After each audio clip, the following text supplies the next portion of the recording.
Bien, vamos a hablar acerca de psicopolítica y cultura. ¿Qué es la noción de psicopolítica en cuanto tal? Hoy en día nosotros estamos viendo cómo organismos internacionales desde hace muchos años y décadas están tratando de reestructurar y reorganizar el mundo de acuerdo a una nueva idea de lo que significa ser humano. Y el peligro de esto, porque muchos dicen, bueno, ¿qué problema hay con que las Naciones Unidas trate de poner un poco de orden? El problema principal que yo veo en esto es que la imagen que nos quieren imponer de ser humano, la imagen de familia que nos quieren imponer, es totalmente antinatural y en contra de lo que significa ser humano. Es decir, si nosotros seguimos ese camino como se nos presentan, no nos van a llevar a alcanzar nuestra plenitud como ser humanos, nuestra plenitud como familia. Van a llevar a lo contrario, lo opuesto. Por eso también en este libro, en el capítulo 3, hay un principio que se usa mucho en la psiquiatría, que en realidad se lo robaron a la Biblia, que es por los frutos los conoceréis, ¿no? Por los frutos. En la psiquiatría o en la psicología, si una persona comienza a vivir de una manera determinada, uno tiene que preguntarse, a ver, yo estoy viviendo de esta manera determinada, pero ¿qué efecto tiene eso en mi vida personal? Y esa respuesta me va a decir mucho acerca del estilo de vida que tengo.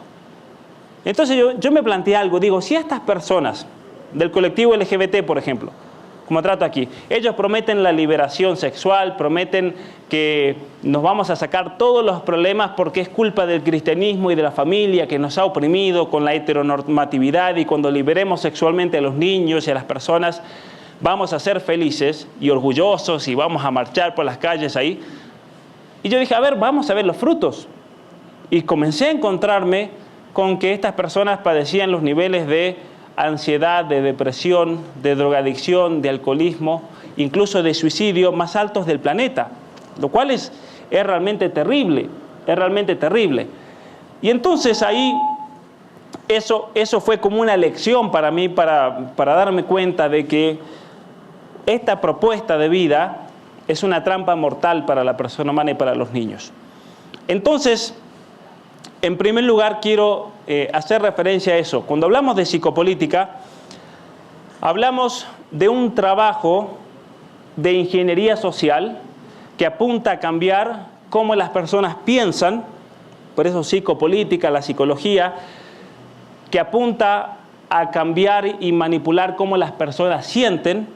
Un ejemplo claro de lo que hemos vivido en los últimos 2 años es los medios de comunicación infundiendo terror a la gente, para luego, por el miedo, poder manipularlos y poder llevarlos en una dirección determinada y que la gente termine aceptando cualquier orden que venga desde arriba. Entonces, el miedo como un instrumento de control. Eso es un ejemplo de psicopolítica. Pero nosotros también tenemos otro aspecto que es muy profundo en nuestro ser, que tiene que ver con el querer, con la libertad, con el elegir. Y entonces, obviamente que cuando uno trata de manipular a una persona por medio de la libre elección, lo puede hacer de 2 maneras. De una manera que se llama coercitiva, es decir, ejerciendo presión. Entonces, por ejemplo, si una persona comete un crimen, la persona es aprendida y esa persona a la fuerza termina, si hay un sistema de justicia, ¿no es cierto?, que sea justo, termina yendo a la cárcel a pagar, se lo fuerza. Pero hay otra manera mucho más eficiente de poder dominar a una persona, y es logrando que la persona misma se encierre en su propia cárcel sin que nadie tenga que hacer nada. Entonces, eso es otro ejemplo. Lo hemos visto también en los últimos 2 años. Una señora de Argentina me escribió pidiéndome ayuda porque ella estaba muy triste porque su hermana, que tiene 3 niños pequeños, y esto fue en diciembre del 2020, su hermana desde marzo del 2020 tenía encerrados a los niños en su habitación, no les abría ni siquiera la ventana y no los dejaba salir al balcón del edificio. ¿Por qué? Porque tenía terror de que sus hijos se enfermen y se mueran. Entonces, esa mujer lamentablemente fue dominada por el miedo, y luego del miedo ella eligió voluntariamente su propio castigo. Y ahí es el peor caso, porque ahí la persona voluntariamente elige someterse a lo que se le quiere imponer. Y entonces, cuando hablamos de manipulación, y lo vamos a hablar con algunos ejemplos y contando historias para que sea también ameno y no se aburran ustedes y no se duerman, yo tampoco. Pero se entiende entonces el concepto de psicopolítica. Cuando un organismo internacional, una fundación, cuando un gobierno, cuando una alcaldía pretende buscar cambiar el modo de pensar, el modo de sentir, el modo de elegir, para luego influir en su conducta. Y ahora, ¿cuál es el problema desde el punto de vista cultural? Que cuando comenzamos a cambiar la conducta, el modo de actuar de los niños y de los jóvenes, lo que se sigue de manera natural es cambiar la cultura de ese lugar. Cambiar, y cuando decimos cultura, es una palabra muy amplia, pero cultura tiene que ver con el conocimiento. Por eso decimos, y eso es una palabra que se ha perdido mucho lamentablemente, pero las personas mayores recordarán una persona cultivada. ¿Qué es una persona cultivada? Una persona que lee, una persona que habla de una manera determinada, que tiene un nivel de conocimiento, un nivel de cultura. Pero también la cultura tiene que ver con el cultivo personal de cada uno de nosotros. De hecho, la palabra cultura en latín tiene una etimología que es muy rica, porque hace referencia al lugar donde uno vive. Eso es la cultura también. Por eso aquí en México tienen colonias. La colonia viene de la palabra cultura, está relacionada en latín. Y el lugar donde uno vive lo va siempre de alguna manera influenciando, va como tallando la conducta de la gente y va influenciando el modo de actuar, el modo de hablar, y por eso se nota mucho cuando una persona viene a México y va para el norte, o va para Puebla, o va para Oaxaca, y van cambiando mucho las costumbres y las conductas, porque tiene que ver también con el clima, con la geografía donde uno vive. Pero por sobre todas las cosas, la cultura tiene que ver específicamente también con el culto, la adoración, porque el ser humano en su constitución personal no solamente es un individuo que se distingue de los otros. Nosotros tenemos una constitución biológica genética particular que nos distingue a los unos de los otros, tenemos cuerpos distintos, pero a su vez tenemos otros niveles que vamos profundizando en esa realidad del ser humano. Tenemos afectos, tenemos una inteligencia, podemos pensar, podemos razonar, podemos entender la realidad, buscar explicarla. Si alguien me pregunta qué significa entender la realidad, es conocer los datos, saber explicarlos, saber encontrar la relación que hay entre las cosas. Pero también somos seres creativos, tenemos el poder de crear, de recrear, de mejorar, de organizarnos, de elegir, de amar. Y todas esas características componen al ser humano y a quienes somos cada uno de nosotros. Y por eso la propuesta ideológica de encontrar el fundamento del ser humano en una supuesta identidad de género es totalmente falsa. Es totalmente falsa porque deja de lado todos los distintos niveles de lo que significa ser humano. Y nosotros somos como una cebolla, básicamente. Cuando uno pela una cebolla, uno llora, entonces hacemos llorar a la gente. Pero cuando uno pela una cebolla va encontrándose con capas y capas y capas y capas y capas hasta llegar a la más profunda. Cada uno de nosotros tiene muchas capas que tienen que ver con todos esos aspectos, con las vivencias, con las relaciones. Y aquí viene lo importante. Nosotros como seres humanos, para poder perfeccionarnos, para poder crecer, necesitamos relacionarnos. Muy importante eso. Y la primera forma de relación en la cual se encuentra ubicado un ser humano es la familia. La relación con su madre, la relación con su padre. Por eso es una relación clave en el crecimiento personal, en el crecimiento psicológico, en el crecimiento afectivo.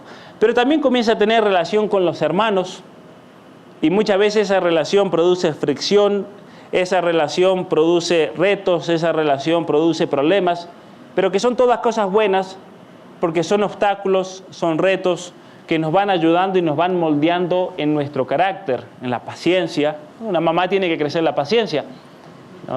Yo recuerdo mi madre haberle preguntado cómo hacía para ser paciente con 8 hijos, y ella decía: yo no era nada paciente cuando te tuve a ti, que era el primero, ¿no? Y un niño siempre, el problema cuál es, que el niño nace sin nada. El niño no viene con un manual en las manos, ese es el problema. Porque ustedes compran un refrigerador, compran un electrodoméstico, compran un electrónico y todo viene con un manual. Pero el niño no viene con un manual y el que más necesita un manual es un niño. Entonces el manual lo tienen que ir descubriendo los padres en esa relación con sus hijos. Y entonces, lo que tenemos que entender en relación a la cultura es que el origen de todas las culturas del mundo tiene que ver con el modo como se relacionaban entre ellos. Y el modo de relación que tenían hacía que esa cultura sea una cultura más profunda y más duradera, o una cultura que terminaba muchas veces pervirtiéndose o destruyéndose. Y esa relación especial no era solamente entre los seres humanos que conformaban esa sociedad política, sino que también era una relación con algo que los trascendía. Porque el ser humano desde siempre fue consciente de que su perfección personal no depende del empoderamiento. Eso es una idea nueva. Es una idea nueva y totalmente falsa. Es muy fácil demostrar que es falsa, porque nadie da lo que no tiene. Pretender que alguien se empodere por sus propias fuerzas y sin la ayuda de la sociedad que nos rodea es imposible, ¿no? Pero hoy en día, ustedes saben, se ve a la sociedad como un factor de opresión, de dominio. Los conceptos que manejamos se ven como construcción cultural, de los cuales nos tenemos que liberar, tenemos que deconstruirnos. Y miren qué payasada, porque no hay otra palabra, pero en la Universidad Nacional de Buenos Aires, que se alardean de ser la mejor de Argentina y Latinoamérica, pero es mentira, tienen cursos para deconstruir la masculinidad. O sea, uno va a la universidad para desconstruir la masculinidad, uno dice, qué locura realmente. Porque, ¿qué significa desconstruir la masculinidad? ¿Qué significa? Se van a desconstruir genéticamente, se van a decodificar genéticamente, porque vamos a empezar por la cuestión más fundamental. Se van a destruir afectivamente, se van a destruir intelectualmente, volitivamente, sí, obviamente que sí. Entonces, eso es un trabajo de psicopolítica muy claro. Y obviamente que ese trabajo de psicopolítica se manifiesta de manera especial en la ideología de género, como lo menciono en este libro, y también en un proceso de transformación cultural que lo menciono en este otro libro, Las mentiras que te cuentan, las verdades que te ocultan.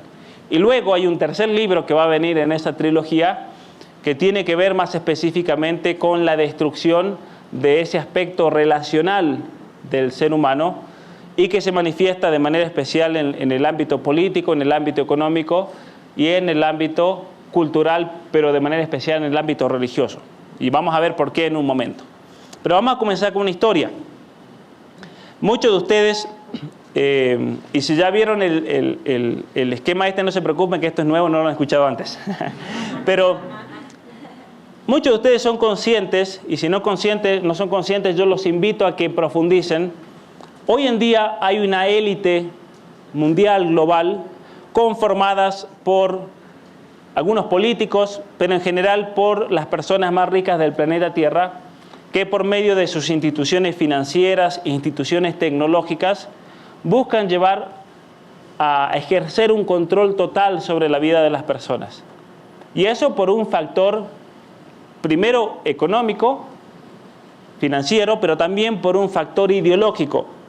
Y es lo que tenemos que entender, que hay personas que cuando hacen cosas no las hacen simplemente por dinero, porque esas personas ya lo han conseguido todo. Y cuando una persona lo tiene todo, el peligro mayor de la persona no es que sea avara, sino que busque ejercer poder y control. Eso también es una manifestación psicopática de la persona, es un trastorno de control, de dominio, y especialmente cuando una persona busca decidir cómo deben vivir los demás e imponerle reglas de control. Un ejemplo de psicópata actual es Soros, es Bill Gates. Bill Gates es un psicópata total, porque él, por medio de su predicción de futuras pandemias, por medio de sus profecías, ¿no? Porque él ya sabe todo, ¿no? Salió la viruela del mono y él ya tenía la vacuna y todo, ¿no? ¿Sí? Increíble, ¿no? Pero obviamente que aquí hay una cuestión profunda de imponer una idea de la realidad y del mundo. Entonces, quien hoy en día, eso van cambiando estos personajes, por eso hay que actualizarse, pero quien hoy en día realiza un trabajo, por así decir, de coordinación de toda esta gente es un hombre que se llama Klaus Schwab. Klaus Schwab, él es un suizo que funda en los años 70 el Foro Económico Mundial, es el actual, él es tiene que ser con mi huella. Él es el fundador y actual presidente y escribe en el año 2020, ya lo tenía todo preparado obviamente, porque un libro así no sale de la noche para la mañana, pero él dijo, el COVID es la oportunidad que estábamos esperando para resetear el mundo, para resetear, para reformatear, para comenzar de cero. Y ese reseteo, acá hubo de hecho el 10 de junio del 2020, cuando se presenta el libro, fueron las personas, se hizo online, los presidentes, empresarios, y se llamó el Gran Reseteo, la reunión. Acaban de terminar otra reunión, se hace de manera anual, fue presencial la semana pasada, y es interesante porque ahí revisaron, bueno, cómo van a comenzar a implementar esto, qué se ha hecho, en qué falta avanzar, y algunas cosas muy interesantes que les voy a ir comentando a lo largo de la conferencia. Pero muchas veces podemos cometer el error de pensar que ese reseteo es simplemente económico, financiero. El gobierno de México anunció ayer que van a comenzar a digitalizar la moneda, por ejemplo. Entonces el Banco Central de México va a sacar su moneda digital. Ahora, como un ejemplo, ¿qué implicancias tiene eso en la vida de las personas? Tiene implicancias tremendas porque les van a controlar absolutamente todo. Es decir, el gobierno de México, cuando se centraliza el dinero y se digitaliza de esa manera, ellos pueden controlar en qué se gasta. Entonces, si ellos, por ejemplo, al gobierno de México no le gusta este libro, entonces ellos bloquean el uso de la moneda digital para comprar este libro. O bloquean el dinero para que se hagan donaciones a iglesias. Entonces, supongamos, se decide, como las Naciones Unidas ha dicho que las iglesias cristianas, todas las denominaciones católicas y todas las denominaciones son el principal enemigo para los derechos humanos, tranquilamente estos gobiernos pueden decir toda donación digital se bloquea porque las iglesias no aceptan el dogma LGBT, por ejemplo, no aceptan el aborto, que son las dos cosas que les pide las Naciones Unidas a las iglesias cristianas. Cambiar el dogma en relación al aborto y en relación a las ideología de género, uniones homosexuales, adopción de niños por parejas homosexuales y las cuestiones de identidad de género y demás. El que quiera profundizar un poco más, aquí yo lo trato en este libro, ya que yo hice mi doctorado sobre el control político y la libertad religiosa, y ahí tuve acceso a esos documentos de las Naciones Unidas que son de febrero del 2020. Los publiqué. Y claro, se armó un escándalo tremendo porque se mostró ahí, ya se venía mostrando de antes, pero es otro ejemplo del verdadero rostro de las Naciones Unidas, de lo que quieren hacer. Entonces, en Canadá, por ejemplo, hablando de dinero digital, que es lo que obviamente quieren imponer aquí en México, se está hablando de darle a las personas un salario básico universal. ¿Por qué es eso? Porque una de las cosas que propone el Foro Económico Mundial es la automatización de todos los procesos. Entonces ya no va a hacer falta nadie que trabaje en un McDonald's o en un restaurante, porque todo se va a hacer por máquinas de manera automática. No va a hacer falta que haya servidores. De hecho, me pasó en Canadá con unos amigos, fuimos a un restaurante chino y cuando pedíamos la orden había que pedirla con el código QR y después vino el robot, un robot que traía en la bandeja con los platos y listo, nos puso. Entonces, con la excusa de la pandemia, se sacó a la gente del trabajo, porque claro, la gente se enferma, se tiene que ir de cuarentena, es un gasto de dinero, y de esa manera muchas compañías compraron esta idea de la automatización total. Pero fíjense, si uno tiene una compañía que emplea a gran cantidad de personas, de repente deja a todos en la calle, desde el punto de vista moral, ¿no? Siendo que uno va a seguir siendo rico y se va a hacer mucho más rico todavía si comienza a automatizar absolutamente todo. Entonces, es un problema. En Canadá, el gobierno ha decretado con el Ministerio de Agricultura que todos los cultivos deben ser hechos ahora de una manera especial.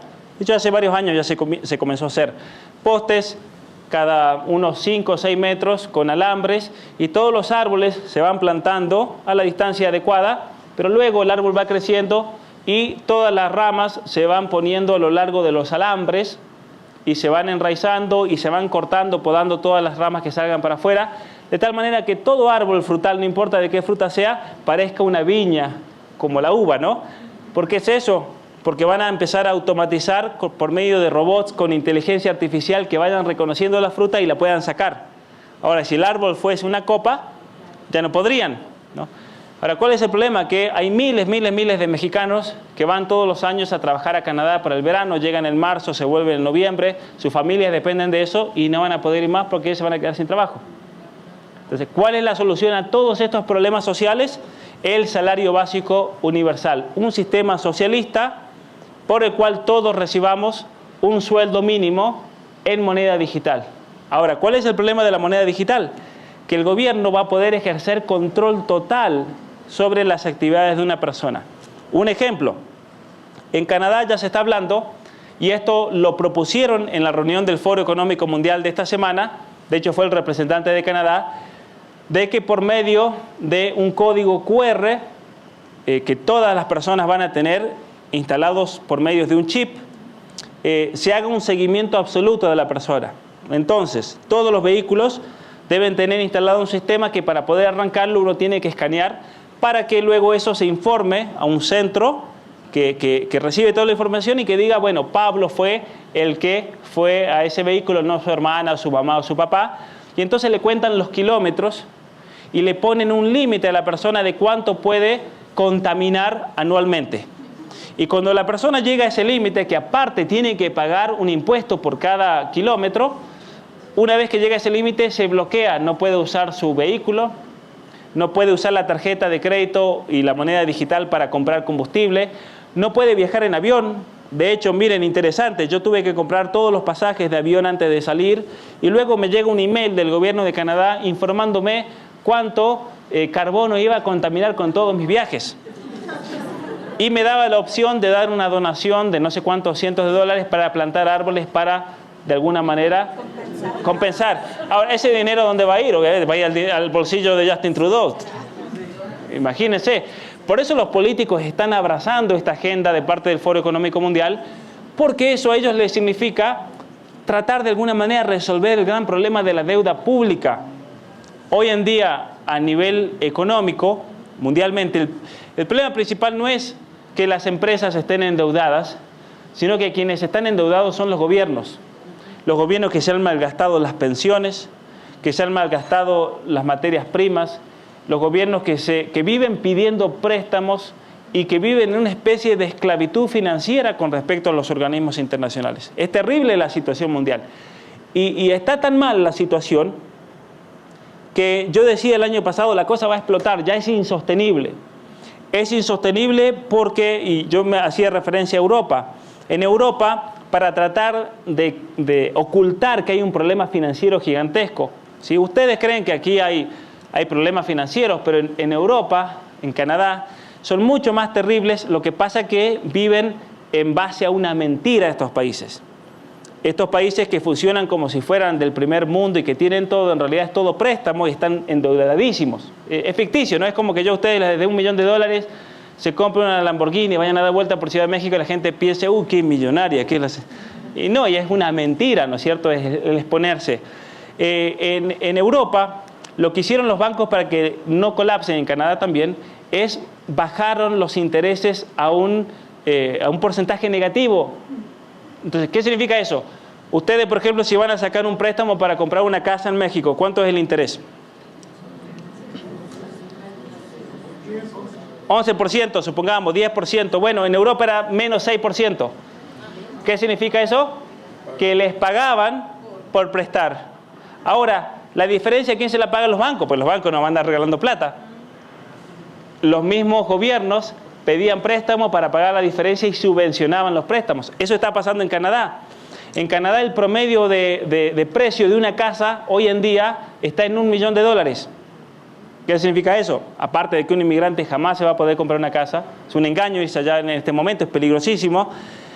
Significa que la gente saca un préstamo, allá está en 2,9%, pero la inflación es del 6-7%.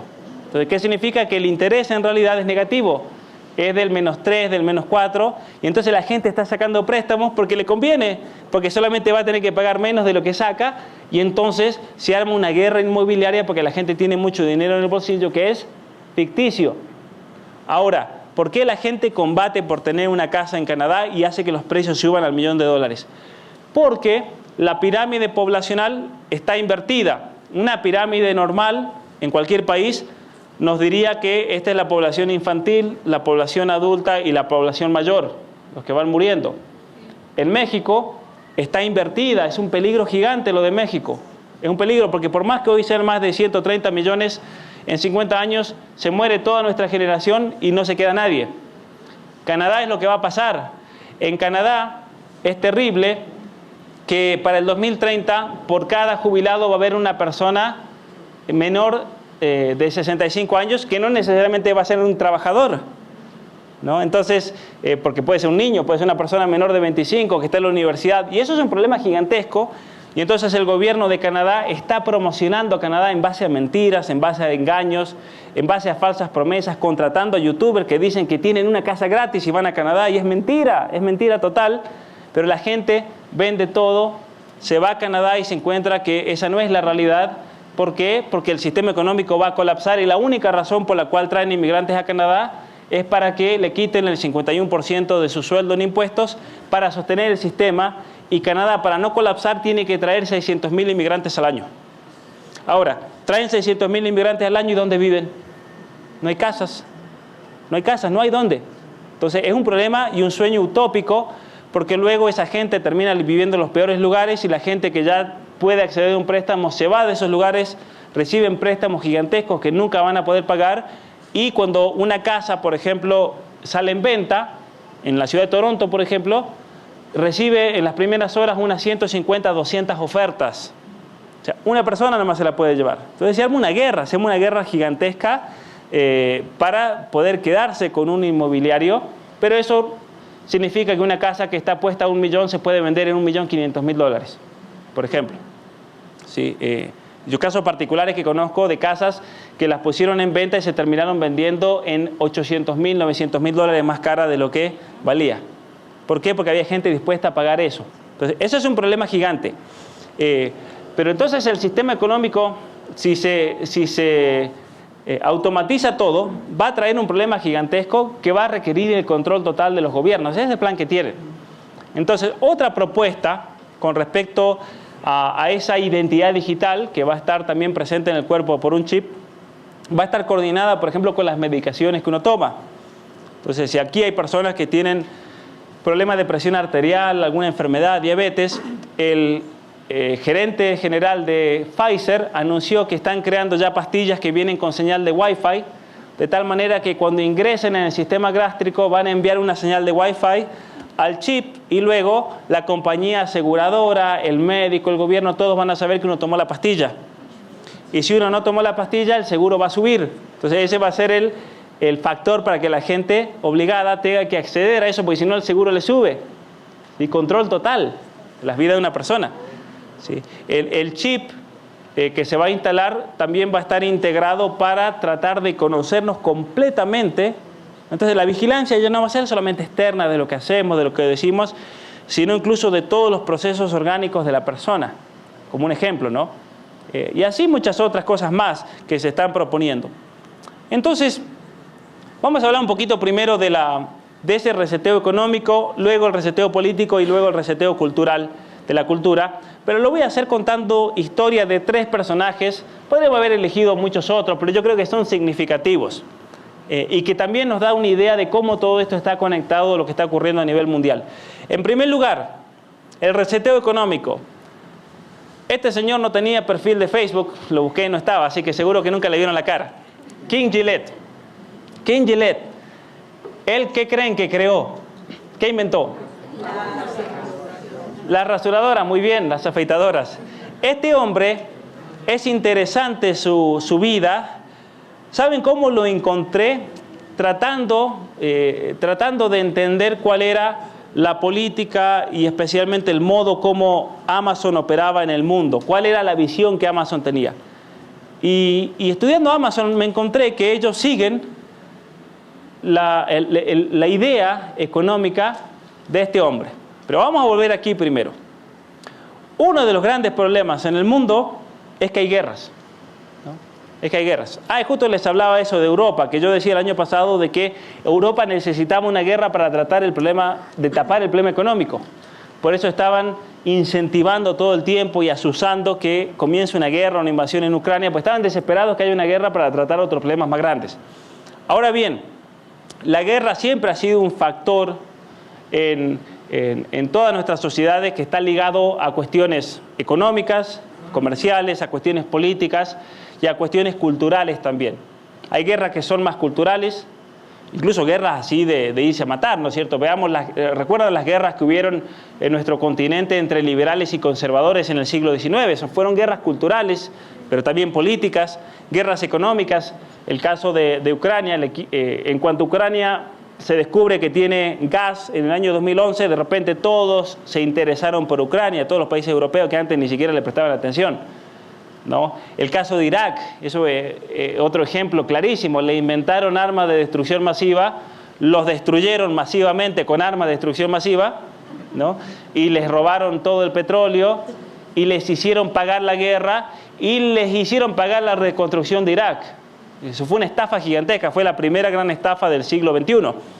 Pero luego podemos ver entonces que siempre han habido pensadores que de una manera u otra han tratado de solucionar el problema de la guerra, lograr la paz universal, ese ideal de paz, por medios económicos, por medios políticos o por medios culturales. ¿Y eso cómo lo buscan? ¿Cómo buscan lograrlo? Y acá está el problema ideológico, por medio de la estandarización, por medio de un solo sistema económico, por medio de un solo sistema político o por medio de una única ideología que se imponga, como lo estamos viendo con la ideología de género. Y si los cristianos, por ejemplo, no encajan, hay que eliminarlos. Y ese es el peligro más grande de los cristianos hoy, que nos quieren eliminar, pero ¿cómo? No nos quieren eliminar en cárceles, con leones, en el circo, sino que nos quieren eliminar por medio del cambio de nuestro pensamiento, de nuestras categorías mentales, para ceder entonces a una nueva cultura, a una nueva ideología. En cuanto a la economía, este hombre, Ken Gillette, era un mercantilista absoluto. ¿Qué significa un mercantilista? Una persona que se hacía rico a costa del Estado. Es decir, buscaba que el Estado le subvencione su trabajo y luego se lo vendía al Estado, así que se hacía doblemente rico. Y entonces hacía un capital gigantesco y siempre con el anuendo, con el apoyo del Estado y con esa especie de, ¿no es cierto?, de relación que le daba un monopolio absoluto. Eso no pasa en México, por eso le estoy explicando, ¿no? No pasa nunca, no pasa cuando construyen rutas ni nada, ¿no? Los contratos estatales, ¿no es cierto? Bueno, eso es el mercantilismo. Este hombre inventa la rasuradora y le vende al gobierno de los Estados Unidos que para que los soldados estén sanos tenían que afeitarse. Si no estaban afeitados se enfermaban. O sea, el gobierno le financia y viene la Primera Guerra Mundial y ahí el hombre se hizo multimillonario porque el gobierno le compra cientos de miles de rasuradoras. Y es interesante que este hombre, que luego con esa compañía fue creciendo tanto que ahora es Procter & Gamble, es una de las compañías más grandes del mundo que controlan una cantidad gigantesca de productos, realmente es uno de los tantos tentáculos corporativos que buscan el control y el dominio. Pero es interesante entender esto, cuál es el pensamiento de fondo, cuál es la filosofía de fondo de estas compañías. Yo les conté que estaba averiguando la filosofía de fondo de Amazon y me encontré con estos 3 libros que los voy a comentar más adelante en mi canal de YouTube. La deriva o el deslizarse, ¿no es cierto?, humano. Luego, las corporaciones del mundo y la corporación del pueblo. ¿Qué tienen en común estos libros? Que son profundamente marxistas. Él tenía una visión marxista, socialista de la sociedad. Es interesante eso, ¿no? Una de las personas más capitalistas del mundo era profundamente marxista. ¿Y eso cómo puede ser? ¿Cómo se entiende eso? Para que vean que no hay una contradicción en esto. Porque para él, el capital y su dinero se debía lograr a través de esa relación mutua con el Estado por medio de un Estado socialista que le dé a él el monopolio absoluto de todo el comercio. Entonces, ¿cuál era la solución al problema de la paz en términos económicos? Él decía, el problema de las guerras es porque hay muchas personas comerciando. O sea, hay un zapatero aquí, hay otro zapatero allá, otro zapatero allá, se pelean entre ellos. Pero si hubiese un solo zapatero que tenga el control total, ya nadie se pelearía. Y así con todos los productos. Entonces, lo que él proponía era que una sola compañía, a nivel mundial, tuviese el control absoluto de todos los productos y todos los bienes. La compañía que hoy en día se propuso, coincidentemente, ese objetivo, ¿quién es? Amazon. Y no solamente Amazon, sino que también Facebook y Google. Son compañías que buscan tener el control de todos los medios de producción, buscan tener el control de todo lo que se vende, y no solamente de lo que se vende. El caso de Amazon es interesante porque yo recuerdo a principios del año 2000, hablando con compañeros de la universidad, yo veía un peligro con Amazon. Les decía, miren, pero Amazon está bien por un lado, y se lo alababa mucho, le vende el producto a este señor, a la señora de allá, aquel acá, nos favorece a todos. Pero yo le decía, Amazon, con los sistemas de inteligencia artificial, va a aprender lo que hace este señor, aquella señora de allí allá, y nos van a terminar sacando todo a todos. ¿Y qué pasó? Pasó eso. Ahora Amazon aprendió cómo se manejaba este librero, cómo se manejaba aquella otra persona, el que hacía bolígrafos, el que hacía los protectores para los celulares, el que hacía agua, y lo han comenzado a producir todos ellos, llegando a tener un monopolio prácticamente absoluto, que se intensificó durante la pandemia. Amazon ahora tiene en los Estados Unidos, por ejemplo, compañías de transporte. Amazon tiene desarrollados sistemas de logística que son muy complejos, que tienen un valor gigantesco, y lo que se viene es todo el tema en relación a las telecomunicaciones y la guerra por el espacio. De hecho, Miklos Lukács, que yo los invito a que lo sigan, él tiene una presentación muy interesante sobre las constelaciones digitales, cómo por medio de satélites de baja órbita, compañías como Google, compañías como Facebook, compañías como Amazon y especialmente Tesla, que tiene una compañía que se llama SpaceX, están yendo al espacio para controlar por medio de satélites de baja órbita las comunicaciones mundiales en Internet, en telefonía celular. Y una vez que ellos tengan eso, todas las compañías de comunicación del mundo van a desaparecer, se los van a comer. ¿Por qué se los van a comer? Porque no van a poder competir contra un satélite que transmite 100 o 200 veces con más velocidad y más capacidad de datos, y le van a dar un plan total. Entonces Amazon, por ejemplo, va a dar un plan donde podemos ver Amazon Prime, podemos comprar todo en esa plataforma, el plan de celular, el plan de teléfonos, de datos, todo centralizado en una sola plataforma. Entonces, eso es el ideal que tienen estos personajes.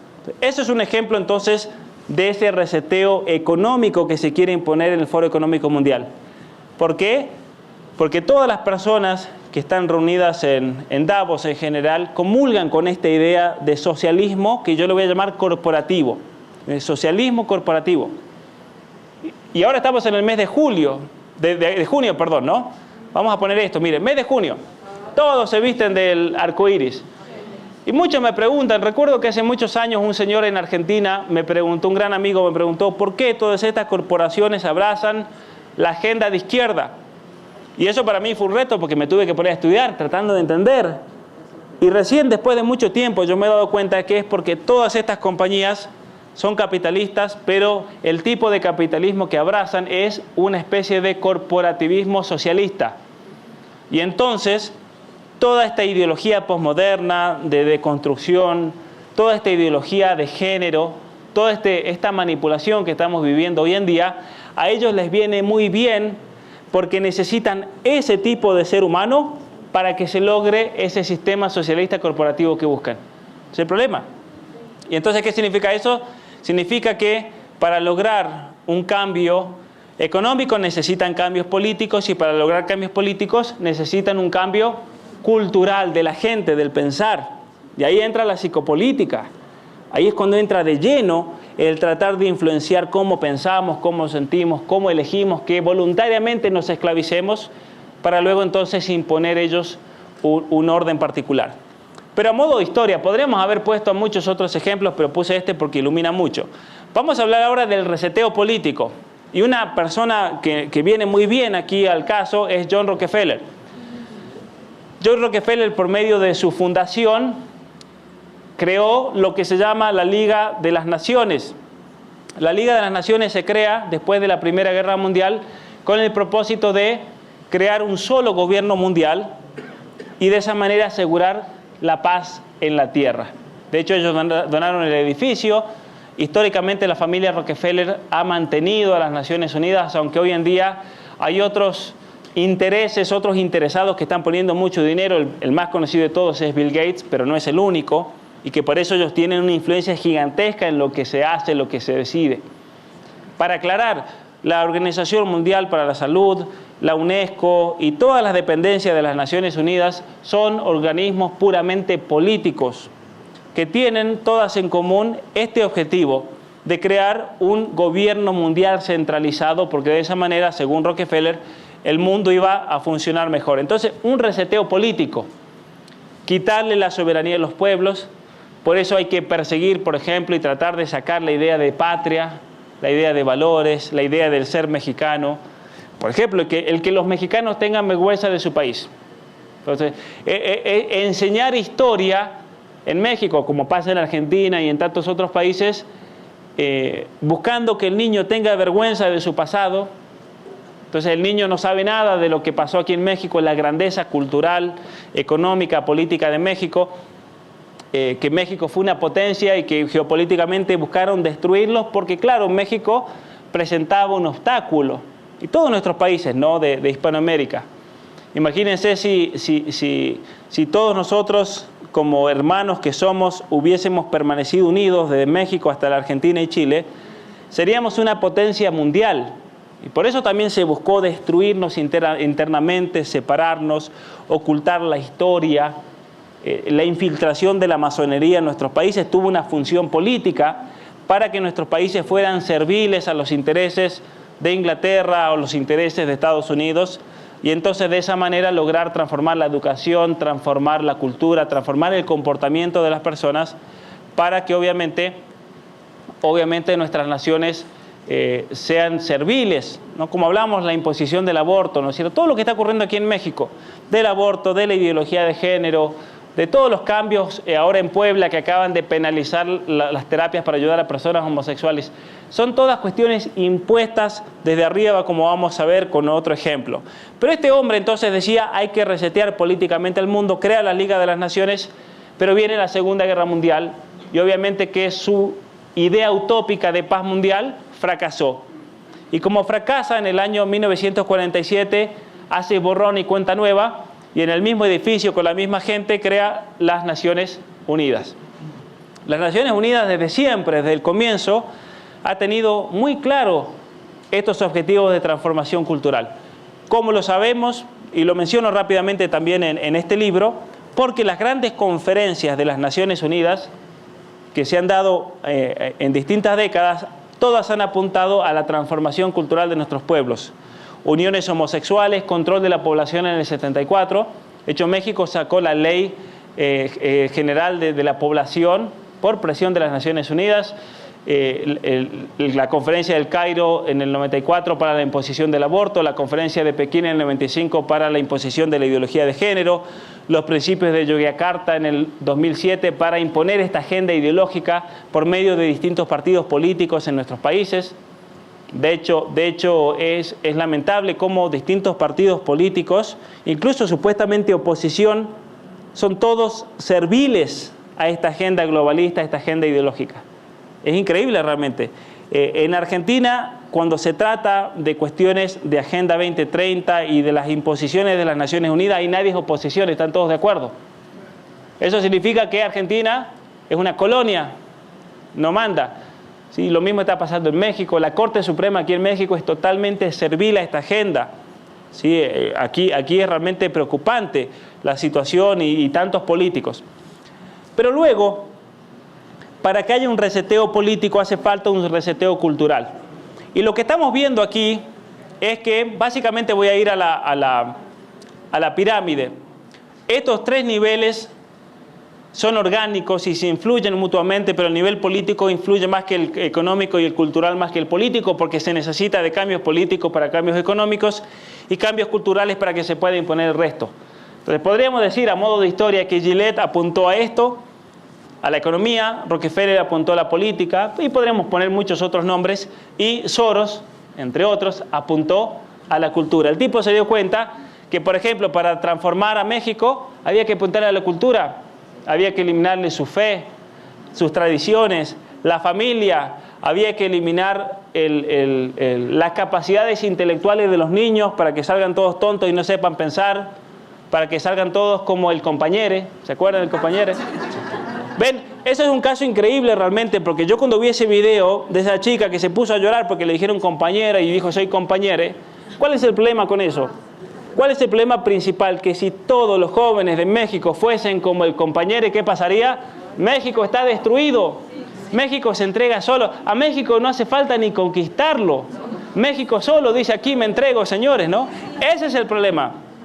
Y por eso nosotros nos tenemos que preocupar de los jóvenes, de los niños, de la juventud, porque los están trastornando psicológicamente. Esa es la palabra. Los están trastornando psicológicamente por medio de manipulación, de ideologías, de ideas, y por eso tienen que tener muchísimo cuidado realmente con lo que sus hijos ven, con la exposición, con las redes sociales, con la educación. Mucho cuidado realmente. Es muy preocupante. Pero Soros, este señor, claro, él se hizo multimillonario por medio de grandes estafas y movidas económicas.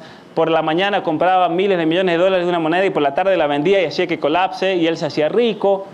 Y es así como él dedicó toda su fortuna a el activismo, a imponer estas ideas por medio del activismo político. Y entonces, por ejemplo, se van a sorprender, miren esto en México, Open Society Foundations. Para llevar a cabo su trabajo, él comenzó a contratar feministas hace varios años cuando comenzaron a ver las campañas para el aborto. Y miren el anuncio. Para llevar a cabo su trabajo, las becarias reciben un estipendio de $40,000 por año. Estas feministas que ustedes ven en el Zócalo, que ven haciendo escándalo por aquí y por allá, reciben sueldos de $40,000 anuales. Y no solamente en México, en Ecuador, en Perú, en Argentina, en Colombia, en Panamá, en el país que ustedes se imaginen. ¿Por qué? Porque comenzaron a buscar a chicas, a mujeres, que sean agentes ideológicos por medio de la formación de colectivos. El colectivo es una táctica de guerrilla, de grupitos chiquitos, las células de ataque, pero las células de ataque terroristas que había ideado Mao Zedong en la China, ahora se trasladan a la cultura, a la educación, al conocimiento de la gente, a los problemas sociales, ¿por medio de qué? Por medio de armas culturales. Y esas armas culturales son palabras que son falaces, que son mentiras, pero que apuntan a sacar ciertos sentimientos de la persona para que la persona esté de acuerdo conmigo. Por ejemplo, si yo digo que algo es una injusticia o es una cuestión de justicia, entonces la persona inmediatamente no quiere estar del lado del injusto. Entonces dicen que el aborto es una cuestión de justicia climática. ¿Por qué? Y eso lo trato también aquí en este libro. ¿Por qué es una cuestión de justicia climática? Porque los pobres son los que sufren con los cambios climáticos, ¿no? La gente más humilde. Y entonces un acto de compasión es hacer que no nazcan. Entonces ya no van a sufrir. Y yo les digo, pues vayan y mátenlos a todos ahora, entonces, ya que están esperando, ¿no? De hecho, en Puebla yo me enfrenté con una activista feminista en una sesión ahí del Senado y le dije, Cintia se llamaba, dije, Cintia, ¿qué se hace usted la compasiva? Agarra un tanque de guerra y mate a todos los pobres de Puebla y se acabó el problema. ¿Qué me van a diciendo el aborto a los 9 meses, a lo esto, aquello? ¿Qué diferencia hay entre un niño de 9 meses en su vientre de madre y un anciano? Al menos tengan, yo le dije, la honradez de mostrar el verdadero rostro. Si Cintia me dice, vamos a matar a todos los pobres, al menos me está siendo honesta con el programa, ¿no? Pero esa es la cuestión.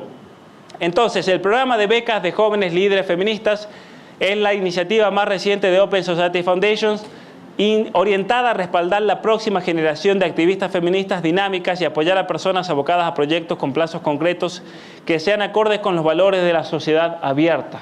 ¿Qué son los valores? La ideología de género, uniones homosexuales, la educación sexual integral, la transformación de la cultura.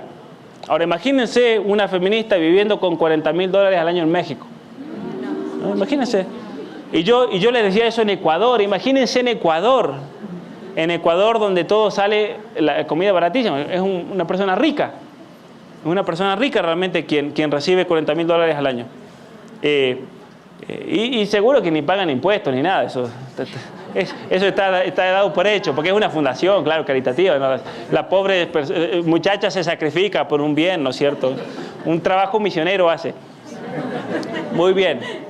Entonces, eso ahí podemos ver entonces cómo están encajados y cómo se busca ir profundizando en este trabajo cultural. Ahora bien, esto es importante y esto es del próximo libro que yo estoy escribiendo. Para aquellas personas que todavía encuentran en el sentido de la vida en algo que nos trasciende, que encuentran el sentido de la vida en su familia, en sus hijos, en la educación, en el crecimiento personal, en tener un carácter bueno, en tener virtudes, y que intentan vivir su vida de acuerdo con valores que han recibido de una tradición. ¿Cómo se manifiesta esta batalla cultural actual? Se manifiesta como una lucha por la libertad religiosa en el contexto de una embestida que es profundamente psicopolítica. ¿Por qué es eso? Porque básicamente lo que buscan hacer es transformar el modo como pensamos. Entonces la batalla cultural hoy en día se manifiesta en que no debemos permitir que nos cambien el modo de pensar y que nos engañen. No porque nos ofrezcan un mejor pensamiento, porque si uno dice, bueno, me están ofreciendo una mejor propuesta, no, sino que nos quieren volver estúpidos para que seamos totalmente manipulados. Y especialmente a los niños, porque los niños son los que hoy en día son como una esponja que obviamente reciben todo tipo de información y es muy fácil confundirlos. ¿Y cómo es muy fácil confundirlos? Porque si yo a un niño todos los días en la escuela, día y noche, le martillo que no es ni hombre ni mujer, me va a salir no binario, eso es un hecho psicológico. Me va a salir de género fluido, como está ocurriendo en Canadá, donde hay cantidad de niños que hoy no saben ni lo que son, pobrecitos. Muchos me preguntan, miren, nos han ofrecido un trabajo en Canadá, ¿podemos ir o no? Y haga lo que quiera, pero no envíe a sus hijos a la escuela porque se los van a pervertir, eso es un hecho. Un matrimonio mexicano llegó a Canadá y me contaron que en la escuela le cambiaron el nombre a su hija de 13 años. ¿Por qué? Porque en la escuela le dijeron que en México son machistas y le imponen el sexo a sus hijos. Entonces le pusieron un nombre de varón a la niña para que experimente por un año para ver si se acomodaba en ese sexo o no. Entonces, miren, eso es el nivel ideológico. Y vamos a ver algunos ejemplos más entonces, ¿no? No sé por qué se apagó, a ver. Ahí está. Es tremendo realmente. Muy bien. La televisión. Yo la televisión la aborrezco profundamente, porque la televisión ha sido en las últimas décadas un instrumento de control y de dominación y especialmente de opinión pública. ¿Qué es la opinión pública? La opinión pública es una mentira, no existe la opinión pública. La opinión pública es lo que la televisión, lo que los poderosos quieren que se imponga. Y luego se dice, como se repite en la televisión todo el tiempo, la gente ya está toda de acuerdo con eso. Y como la gente ve y consume y creen que todos están de acuerdo con eso, entonces claro, no quiero quedar fuera de lo que me dicen. No quiero quedar fuera de lo que me dicen. Y esas son las falacias que usan, por ejemplo, las feministas. El que está en contra del aborto es un antiderechos. Entonces un joven que no sabe pensar dice, pero yo no quiero ser antiderechos. Entonces tiene que estar de acuerdo con el aborto. ¿No? O por ejemplo, las relaciones entre el hombre y la mujer son desiguales y la desigualdad tiene una connotación de ¿qué? De injusticia, y yo no quiero ser injusto, entonces yo estoy a favor de la igualdad de género, porque si no soy injusto. Pero claro, el que no sabe pensar no se da cuenta de que están usando palabras falsas, porque no se trata de desigualdad entre el hombre y la mujer, sino de una distinción. Somos distintos, pero somos también complementarios. Eso es lo grande, eso es lo grandioso. Y especialmente los que están casados lo ven bien. El matrimonio depende de esa distinción, porque si fuesen iguales, ¿de qué sirve? Entonces, quédense solos. pero si son complementarios se pueden potenciar mutuamente y cada uno, la mujer da mucho propio de la mujer a la familia y el hombre da cuestiones que son propias del hombre también por cuestiones psicológicas, neurológicas y biológicas. Entonces, la caja boba, la televisión dándole ahí de comer al señor que cree que está pensando y le están imponiendo una ideología. Si ustedes quieren proteger a sus hijos, tienen que sacar la televisión de su casa, eso es un hecho. Porque es la manera más fácil de manipular a una persona. Porque en la televisión, el problema es que uno ve televisión y lo que uno está haciendo simplemente es consumiendo lo que esta gente que quiere controlar y resetear el mundo quiere que uno piense. ¿No? Y listo. Con el COVID fue muy claro. La gente estaba aterrorizada si veía televisión y el que no veía televisión, yo ni me enteraba de lo que pasaba. Es que feliz. Sí, feliz. Y mucha gente por cuestiones psicológicas se terminaba enfermando, o si le daban la enfermedad se enfermaba peor, porque estaba aterrada, claro, me voy a morir. Y era todo realmente un trabajo psicológico de manipulación mental, muy claro todo lo que ocurrió. Ese es un ejemplo de muchos, los medios viven mintiendo todo el tiempo, pero no tienen problema en mentir y en engañar. ¿Por qué? Porque los medios hoy en día están colapsando. ¿Cuál es el problema con la televisión hoy en día? Que los niños y los jóvenes no se ponen a ver televisión, ¿no? Se la pasan en las redes sociales. Solamente la gente mayor ve en televisión hoy en día. La gente de mi generación para abajo, más o menos, casi no ven televisión. Yo no veo nunca. Y eso financieramente es un problema gigante. ¿Por qué? Porque hoy en día se ve más YouTube que un canal como CNN. Están colapsando. Lo mismo con los diarios. Y entonces para subsistir, ¿qué hacen? Reciben la pauta del Estado. Entonces el Estado controla lo que se dice. En Canadá todos los medios son subvencionados por el gobierno. Por eso Trudeau los hace bailar como quiere. Hay un medio principal que se llama CBC que acaba de recibir $2.100 millones para este año. Imagínense, entonces Trudeau dice, tienen que decir que yo soy el mejor político del mundo, van a aparecer todos los, así de simple. Por eso nadie se enteró de los camioneros, de todas las protestas que han habido en Canadá, de la gente que ha salido a las calles, todos los fines de semana hay protestas en Canadá, todos. Pero nadie sabe de eso, ¿por qué? Porque los medios lo tapan. Y no solamente los gobiernos, sino que las grandes corporaciones controlan hoy en día los medios de comunicación. Entonces, ellos imponen un relato y por eso, por ejemplo, con Facebook, con YouTube, con Twitter, se pusieron de acuerdo en que toda noticia que vaya en contra de algo que ellos querían imponer debía ser eliminada. Entonces, encontraron la computadora del hijo de Biden que tenía pornografía infantil, tenía terribles drogas y demás, y inmediatamente cuando uno ponía el link, lo borraba el sistema de inteligencia artificial por falsa noticia y lo castigaban. Pero ahora que pasó todo y claro, ya no lo pueden ocultar, sí, era todo verdad, era verdad, sí, pero el daño lo hicieron. Y lo mismo con gran cantidad de cosas de control. Entonces, la televisión. Luego viene el Internet. Agustín Laje también lo trata muy bien en su libro, en una sección, pero viene el Internet. Y el Internet promete que ahora sí nosotros vamos a poder todos aportar, ya no nos van a engañar como con la televisión, ahora vamos a poder aprender, se va a democratizar el conocimiento en el sentido de que cualquier persona que quiera aprender algo va a tener acceso a eso. ¿No? Ahora hay bibliotecas enteras que se han digitalizado y uno puede leer libros que están en la biblioteca de París, no tiene que viajar. Es un hecho. Pero junto con eso surge un nuevo peligro, que es el hecho de que se comienza a usar el Internet para ejercer un sistema de vigilancia y de control sobre las personas. ¿Y eso de qué manera? Conociendo absolutamente y de manera minuciosa todas nuestras actividades. No solamente por lo que hacemos, sino porque los celulares están escuchando todo el tiempo, están grabando, aunque no lo sepamos, es un hecho. Están recolectando todo tipo de información habida y por haber.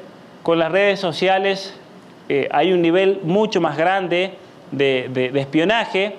De hecho, Google, hablando de Gillette, Google se crea como compañía por medio de la subvención de los servicios secretos de los Estados Unidos porque ellos estaban tratando de encontrar una herramienta para hacer un buscador dentro del Internet que iba creciendo cada vez más. Entonces Google hizo el buscador.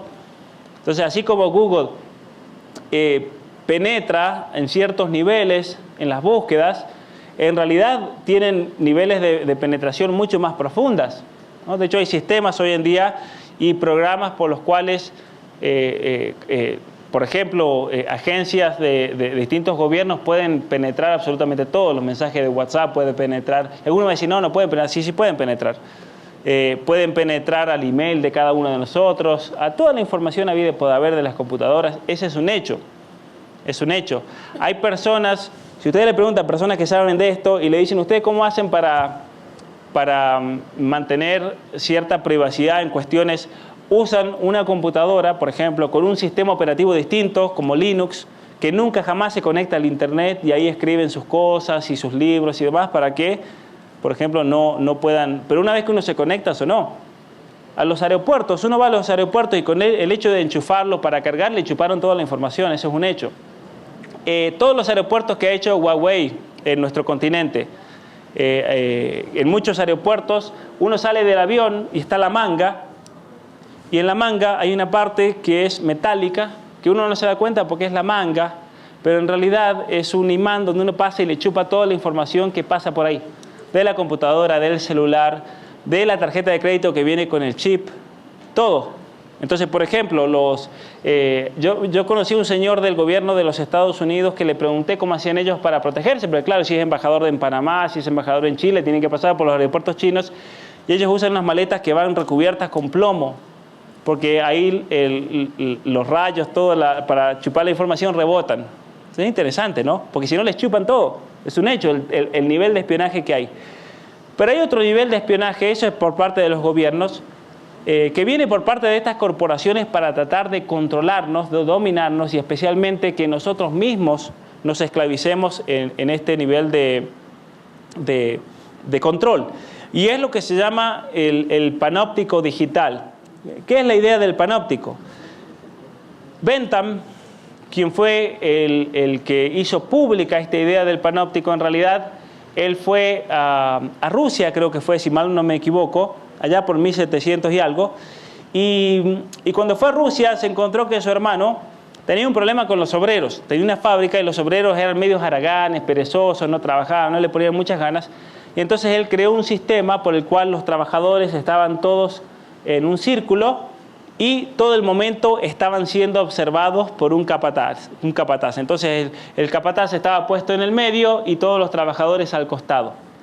Y él entonces vuelve a Francia y publica la idea del panóptico. Es decir, la idea del panóptico es una cárcel donde todos los prisioneros están en celdas aisladas, se los aísla a todos están mirando hacia el centro, aquí hay como un ojo, todo de vidrio y no saben a quién están mirando, entonces todo el tiempo ellos se sienten observados. Y como están siendo observados todo el tiempo, eso controla la conducta, porque claro, si el guardia me está mirando no me voy a portar mal. Entonces, ellos estaban siendo observados las 24 horas, lo cual era una especie de tortura. Él no llegó a ver esa cárcel porque murió, pero se realizó en Cuba, hay una cárcel de hecho, que ahora está abandonada con el sistema del panóptico. Pero ¿cuál es la idea? Que hoy en día las redes sociales ejercen ese tipo de control. Todo el tiempo nos están mirando y nos están vigilando.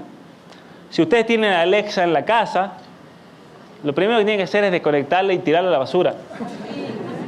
Porque les está escuchando absolutamente todas las conversaciones privadas, personales, públicas, lo que sea, y eso se va todo concentrando en una base de datos y en un archivo digital que tiene cada uno de nosotros en nuestros sistemas. Lo mismo pasa con Facebook, con Instagram, con las búsquedas de Google.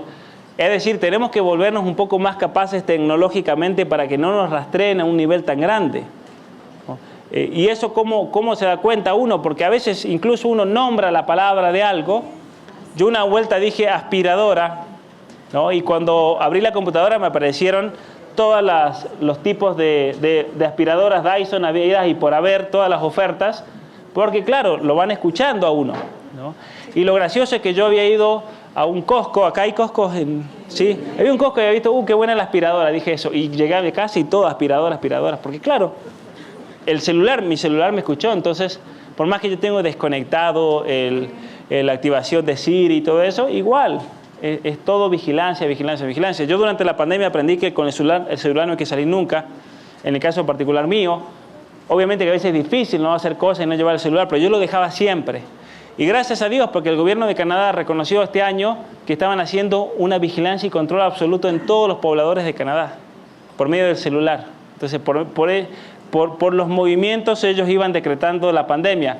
Esto es lo importante, no por los niveles de contagio, sino por los niveles de movimiento. Cuando la gente se comenzaba a mover mucho, listo, cuarentena, restricciones, porque así estaban probando la población para controlarla psicológicamente y dominarla. Y después con los celulares veían si obedecían o no, y quiénes obedecían y quiénes no obedecían. Yo, como dejaba el celular en mi casa, dirán, este muchacho es muy obediente, ¿no?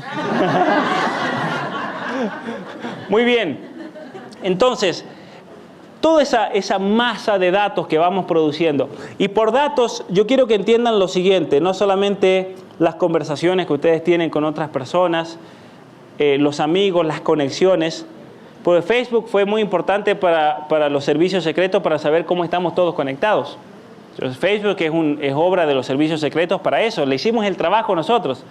¿Se acuerda que yo le decía, el nivel de dominio más grande es cuando la persona sola elige esclavizarse? Entonces Facebook, todos fueron a abrir su Facebook, todos fueron a abrir Instagram, TikTok, listo. El que tiene TikTok, los chinos le saben todo. No, por eso Trump lo quiso eliminar en Estados Unidos, porque era una herramienta de espionaje. Ahora bien, los datos que vamos produciendo no se reducen a las cuestiones de Internet. Es el ritmo cardíaco, por ejemplo, los que tienen relojes Garmin, el GPS, cómo nos vamos moviendo de un lado a otro.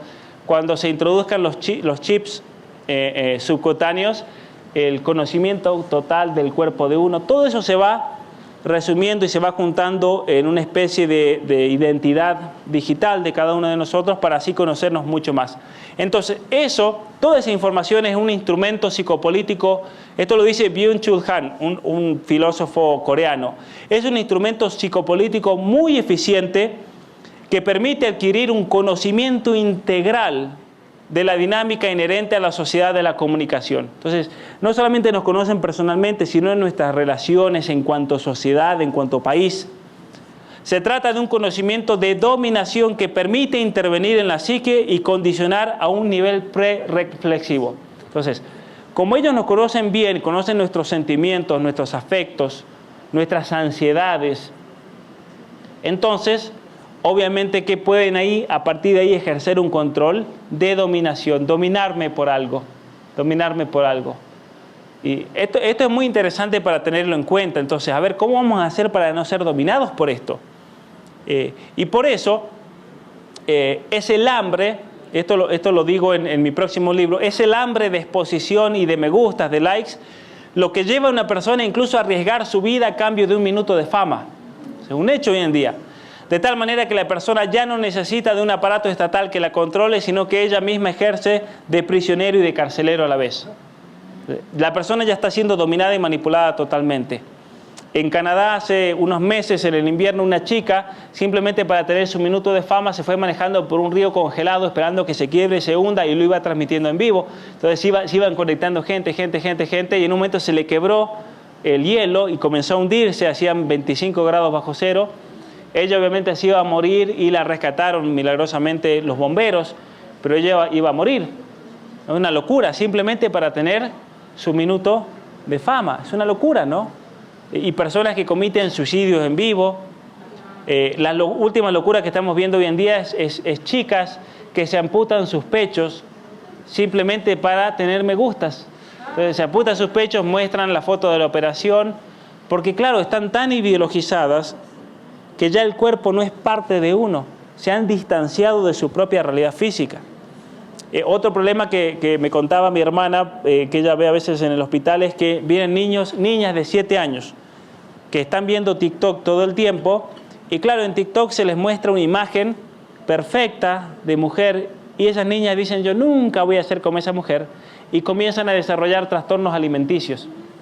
Entonces, niños que vienen con desnutrición, con bulimia, con anorexia, causada por las redes sociales, por la dominación que se ejerce, ¿no? Entonces, por ejemplo, hoy en día lo que más importa no es quién es uno como persona, no es quién es uno como ser humano, su conocimiento, sino cuántos me gusta tiene. Entonces, esta chica tenía el récord, Kylie Jenner, de 18 millones de me gustas por una foto que había puesto. Entonces, ¿qué hacen las chicas hoy en día? Van y se ponen con el trasero en Instagram, porque hoy lo que importa es cuántos me gusta tengan, cuánta visualización, cuánta exposición. Es lo único que les interesa, el resto no. Y entonces comenzó una competencia. Alguien creó esta página del récord mundial del huevo. Entonces puso una foto de un huevo y dijo, vamos a saber el récord mundial. Y de hecho, el 4 de enero, hasta el 4 de enero, no me fijé hoy, pero tenía 34.325.000 me gustas. Entonces, para un joven, un niño ve eso y dice, qué grandioso el huevo, llegó a 34 millones, consiguió todo. Y nosotros nos reímos porque es totalmente ilógico, porque ¿qué interesa? Ahora, ¿cuál es el problema de fondo en esto entonces? Que el valor de la exposición depende del aspecto bello. En algunos casos ni eso siquiera, un huevo, ¿no? Esto engendra una necesidad imperiosa de belleza y buen estado físico. Ahora, no hay problema en tratar de tener un cierto nivel de belleza, ¿no? Y de estado físico. El problema es que cuando se comienza a ser siendo manipulado por lo que piensan los otros de mí. Y eso es un problema psicológico, porque eso significa que lo que me motiva no es un objetivo trascendente, sino lo que el otro piensa de mí. Y cuando lo que los otros piensan de mí es lo que me motiva, ahí estoy totalmente dominado. Ahí estoy totalmente controlado por lo que dicen los demás de mí. Ese es el problema de las redes sociales hoy en día para los jóvenes. Y es por eso que hay jóvenes que de repente pierden seguidores y se suicidan. Porque perdieron todo. Perdieron la exposición y para ellos la exposición era todo. Entonces, los modelos actuales no transmiten ningún valor interior, sino tan solo medidas exteriores. De vuelta el filósofo coreano. Ya no es el valor. Entonces, muchos jóvenes siguen a Taylor Swift o a Miley Cyrus. Miley Cyrus se comió, cuando vino el debate del aborto en la Argentina, hizo una torta que era un bebé abortado con sangre y comiéndoselo.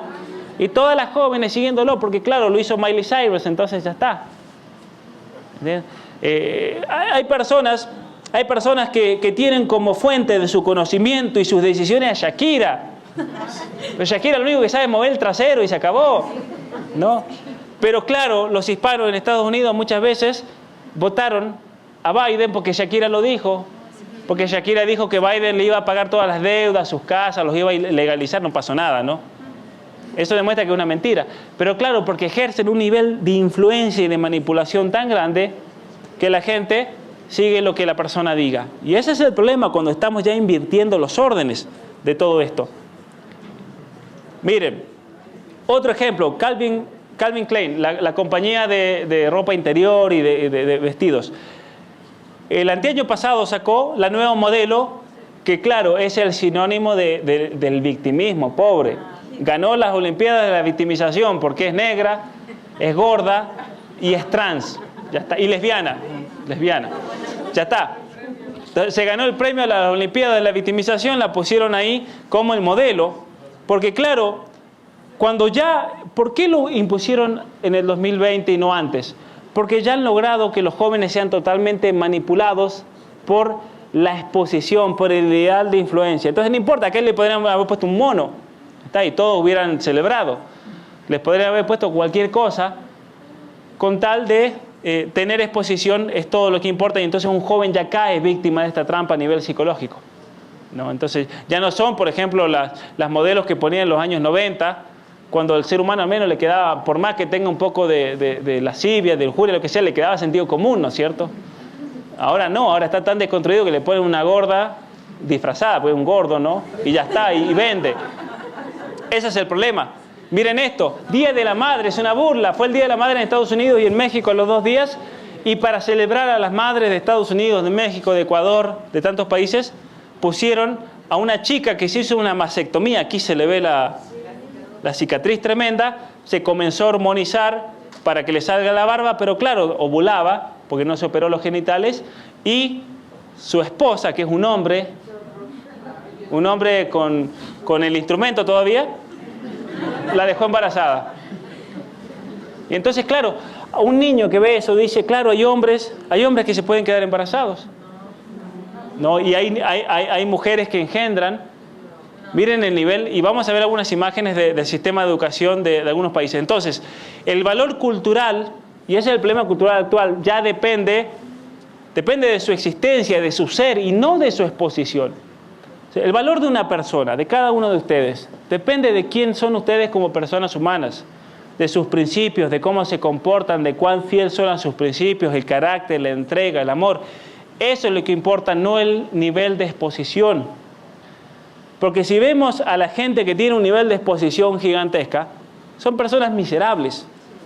El juicio del siglo, decía la payasada esta que ha pasado en estos días con este Johnny Depp y Amber no sé cuánto.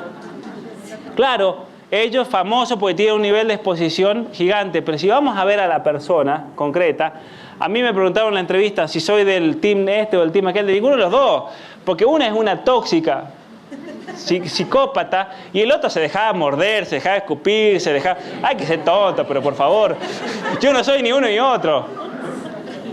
Al menos tonto no voy a ser. ¿No? Entonces, es verdad que este juicio ha manifestado que esa mentira de la igualdad de género y la mentira de que la violencia de género es solamente el hombre. No, hay mujeres que son psicópatas totales, violentas psicológicamente. De hecho, yo por experiencia en la escuela, un año a mí me tocó ser el único varón, y eran como 30 mujeres, y yo nunca vi tantas psicópatas juntas. Porque yo ahí yo observaba siempre mucho y veía cómo entre ellas se maquinaban cosas para destruirse, y había siempre una que organizaba la pelea, y se armaba una pelea gigantesca entre todas las niñas, y llegaba la maestra y la que había organizado la pelea estaba sentadita, tranquilita, y la única buena de la clase. Yo digo, qué psicópata, ¿no? ¿Sí? Porque todos nosotros tenemos esa tendencias neuróticas, y hay que tener siempre cuidado. El control de la dominación, de cómo nos relacionamos. Uno tiene que siempre tratar de tener un nivel estable a nivel psicológico, porque se puede salir de cauce, y especialmente si uno no se cuida, si uno comienza a tener una vida desordenada, una vida sexual desordenada, olvídense. ¿No? De hecho, una vuelta en una conferencia hablé, esto es algo totalmente políticamente incorrecto, pero ni me importa, porque yo hablé de la persona homosexual tiene profundos problemas afectivos que muchas veces, en muchos casos, se manifiesta con una mentalidad realmente problemática por esa mentalidad realmente de crear problemas todo el tiempo, del afeminado, ¿no? Y resulta que viene una señora en Colombia, me dice, menos mal que dijo eso, ahora entendí todo, porque nuestra oficina en el trabajo es un problema total siempre por de drama y esto y aquello por una persona que trabaja ahí. Pero es la realidad. Nosotros tenemos que siempre cuidarnos en cuanto a quiénes somos. Entonces, el valor de cada uno de nosotros depende del ser, de quiénes somos, no de la exposición, no de cuánto me gusta tenga.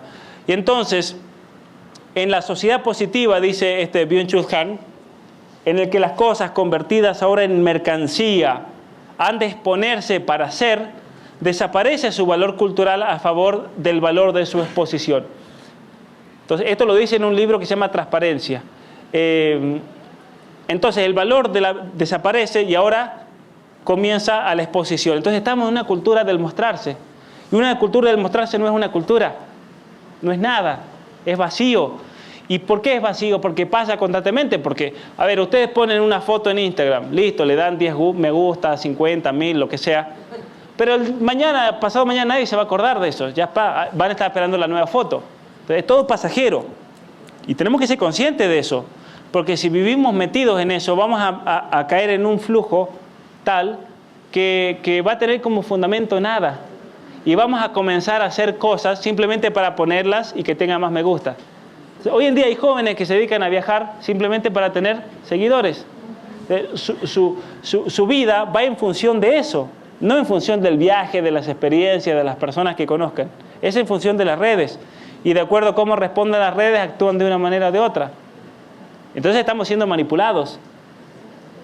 A mí hay gente que me ha dicho, mira tus videos, para tener más llegada con esto, hazlo de una manera o de otra, no hable de estas cosas. A mí qué me importa eso. Yo con llegar a personas y poder influenciarlas de buena manera y que la persona tome una decisión informada, como decir, ya está. No, porque si yo quisiera tener me gusta, ¿no es cierto? ¿Qué hacen hoy en día la gente para tener me gusta? Comienzan a hacer locuras y comienzan a ser totalmente manipulados por esa necesidad de exposición. No es que no parezca normal, les parece a ustedes. Esta feminista radical que murió loca realmente, voy a poner, y con esto terminamos, todo lo que significa realmente este plan de transformación cultural. Ella decía que la revolución feminista tiene 4 elementos centrales. Esto lo trato, los que han leído mi libro lo habrán visto, pero lo menciono aquí en Atrapado en el cuerpo equivocado. Ella decía que para lograr esta revolución o transformación cultural, este es otro aspecto, ¿no? Cada persona, Rockefeller tenía una idea, Gillette tenía una idea, Soros tenía una idea, Bill Gates tiene su idea, Elon Musk tiene su idea de transformación de la especie humana. Esta mujer decía que tenemos que lograr un sistema socialista feminista. Y eso se va a lograr cuando se logre abolir la función reproductiva de la mujer, empleando tecnologías de reproducción y gestación artificial y realizando abortos. Ese es el primer paso. Y eso lo vimos, por ejemplo, en Ucrania. En 2020 viene la pandemia y las clínicas de creación de bebés, porque los hacen en fecundación in vitro, se lo implantan a una ucraniana pobre y luego van personas LGBT o quien quiera y compran a los niños. Entonces estaban desesperados porque tenían cientos de niños que no sabían a quién se lo iban a vender. Entonces es un hecho, la manipulación del ser humano, y están trabajando en sistemas de gestación artificial para que ya la mujer no tenga que quedarse embarazada. Margarita Rosa, una cantante colombiana bastante conocida, esto es lo que le están infundiendo a nuestros hijos en las escuelas. Tener hijos siempre será un acto irresponsable, que sea pensado como algo natural lo hace más irresponsable aún. Mire, una locura, ¿no? Pero los jóvenes hoy ven esto y tienen miedo de tener hijos, porque les hacen creer que con el cambio climático, que es irresponsable, que es un ataque al medio ambiente. Y luego viene la profeta del nuevo orden mundial y a los niños le dice: el planeta no puede soportar que comamos carne y tengamos hijos. Entonces, un joven que está siendo manipulado, ¿pero de qué manera está siendo manipulado un joven? El panóptico, ¿se acuerdan? En el medio y todos observando el panóptico. Hoy en día la manipulación es la siguiente: el influencer está en el medio y todos lo miran y lo que dice el influencer lo hacen. Entonces, Greta Thunberg tiene una influencia psicológica muy grande, porque los niños y jóvenes que caen en esto no saben pensar, así de simple. No saben razonar. Ya están en un nivel de manipulación muy grande. Y eso es peligroso. Es peligroso que los padres se deben dar cuenta entonces de cómo remediar eso. Entonces los niños que hacen, se hacen veganos y no quieren tener hijos. Y se hacen veganos y ya comienzan a tener problemas psicológicos. Miren esto. Esto salió de esta noticia hoy. Optó por la sologamia y se casa con ella misma. No necesita un príncipe azul. Entonces, la destrucción del matrimonio, ¿ven? Todo lo que decía Sheila May Firestone, destruir todo. Esto es en la India, una locura. En segundo lugar, el segundo elemento, lograr la absoluta independencia económica de la mujer y los niños por medio de un sistema socialista. Que esto hoy en día equivale al salario básico universal. Ahora, ¿por qué los niños deben ser independientes económicamente? Miren qué interesante. Para liberarlos de sus padres y que dependan totalmente del Estado. Esto está pasando aquí en México. Miren, Senado de México, esto es de hoy. Una reforma sobre educación sexual integral y progresiva es analizada en el Senado a través de eventos como los diálogos parlamentarios que encabezó Olga Cordero. Y Olga Cordero, hoy día yo fui a la página de ella en Twitter y dijo, se citó a sí misma, la presidenta del Senado, Olga Sánchez Cordero, dijo que es necesario orientar a las niñas, niños y adolescentes en materia de educación sexual integral a través de un principio de autonomía progresiva. Esto es peligrosísimo. La autonomía progresiva es la misma ley de Chile, es decir, que los niños tengan autonomía para tomar decisiones en relación a cuestiones sexuales, cuestiones de salud, cuestiones de autonomía, de libertad, de movimiento. ¿Por qué? Porque como no pueden ir de frente y decir vamos a eliminar la patria potestad, ¿qué dicen? Le vamos a dar al niño autonomía progresiva. En Argentina, en el año 2015, eliminaron del Código Civil la patria potestad. ¿Por qué lo hicieron? Porque en el 2014 salió la ley de identidad de género y se dieron cuenta que para cuestiones de hormonización infantil y de reasignación de sexo para niños necesitaban el permiso de los padres. Bloque, listo, eliminamos la patria potestad, se acabó el problema. En Canadá, ¿qué han hecho? La Corte Suprema sentenció que en cuestiones de identidad de género y orientación sexual los padres no tienen patria potestad. Entonces, ¿en Canadá te pueden quitar un hijo? Sí, ciertamente. De hecho, hay papás hoy en día en la cárcel en Canadá porque se opusieron a que les hormonicen sus hijos en la escuela. Entonces se los quitaron y están en la cárcel. Es una realidad tremenda realmente. Y en tercer lugar, para la revolución, incluir a la mujer y los niños en todos los aspectos de la sociedad, destruyendo las distinciones culturales hombre, mujer y adulto, niño. Miren qué perverso, como si fuese una cuestión cultural, el ser hombre, el ser mujer, el ser adulto, el ser niño. Esto es una incitación obviamente a la pedofilia, así de simple. ¿Por qué? ¿Quién va a querer que se elimine la distinción niño y adulto más que un pedófilo? ¿Pero por qué es eso? Porque para estos ideólogos hay que transgredir toda norma. Y entonces, mientras más perverso el acto sexual, entonces mejor, porque transgrede. Y para estas personas, el tipo de acto sexual perfecto es la pedofilia. Pero especialmente la pedofilia entre niños y transexuales, como vamos a ver ahora. Esa combinación. Lo dice ella, pero ya lo vamos a mencionar. Y en cuarto lugar, lograr la libertad de todas las mujeres y niños para hacer lo que sea que deseen sexualmente. Más clarito imposible. Entonces, un mensaje para las feministas que después van a ver este video. Todas estas estafadoras vendehumo que se ponen a criticarnos por nuestras conferencias, que lo critican a Agustín Laje, a mí, a tantos otros. Nos critican porque, claro, vamos a aterrorizar a los padres. Muchos dicen eso, ¿no? Nosotros usamos del miedo para manipular a los padres. ¿Pero qué hacemos nosotros? Simplemente les mostramos los textos que ellas mismas enseñan. Simple. Yo aquí les estoy mostrando literalmente textos que en este libro los van a encontrar con la página que lo pueden ir y verificar. Estos son los mismos libros que se enseñan en universidades de México. Pero ¿cuál es la diferencia? Que ellos lo hacen a escondida de sus padres y nosotros lo hacemos con los papás, para que los padres se enteren realmente de este peligro, de este trabajo de dominación. Miren, al principio, en el periodo de transición, cuando se destruye la familia, dice ella, las relaciones sexuales serán probablemente monógamas, incluso si la pareja decide vivir con otros. Sin embargo, después de muchas generaciones de vida no familiar, nuestras estructuras psicosexuales podrán alterarse tan radicalmente que la pareja monógama se volvería obsoleta. Solo podríamos adivinar lo que podrá reemplazarla. Quizá matrimonios por grupos maritales transexuales, los cuales también involucran a niños mayores, no lo sabemos. Esto es la transgresión máxima para esta mujer. En su cabeza perversa, ese es el tipo de relación sexual que va a ir más allá de toda norma y ahí se va a manifestar que hemos evolucionado. Es tremendo realmente.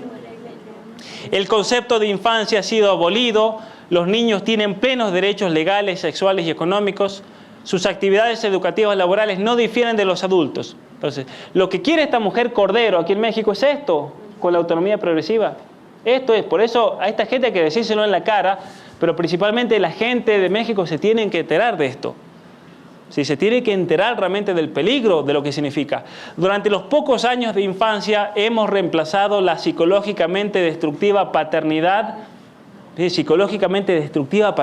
uno o dos adultos arbitrarios por la difusión de la responsabilidad del cuidado físico sobre un gran número de personas.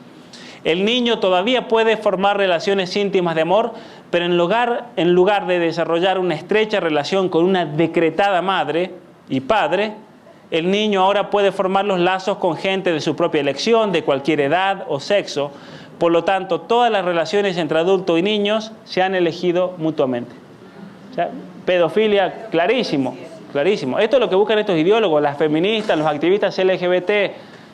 En Chile yo me enfrenté, lo pueden ver en mi canal de YouTube, con un activista era el representante y vocero del movimiento de liberación homosexual.